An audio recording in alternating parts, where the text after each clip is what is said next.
అంటే బేసిక్‌గా పబ్లిక్‌కి, క్యాడర్‌కి అలాగే కేంద్ర నాయకత్వానికి తను ఒక సందేశం ఇస్తున్నారు. హ్మ్. నేనే అసలు ముఖ్యమంత్రిని, హ్మ్. లేదా నేనే భవిష్యత్ వారసుడిని అన్నటువంటిది. హ్మ్. వాస్తవంగా రాష్ట్ర మంత్రులకి డైరెక్ట్‌గా అపాయింట్మెంట్లు ఇవ్వరు. కేంద్ర మంత్రులు ఏదన్నా వెరీ రేర్ అకేషన్స్ అప్పుడు తప్ప.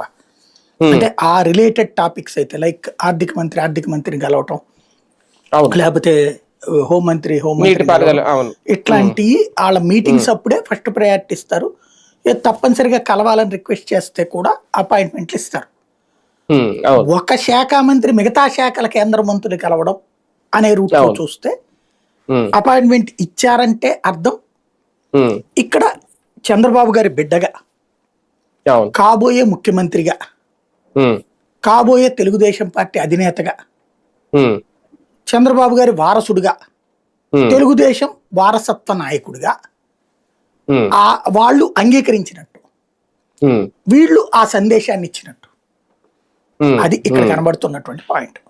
అంటే కేంద్రంలో మంత్రులు గాని, కేంద్ర పెద్దలందరూ లోకేష్‌ని ఒక ప్రత్యేకంగానే చూస్తున్నారు. ఏదో ఒక ఆంధ్రప్రదేశ్‌లో ఒక మంత్రిగా కాకుండా.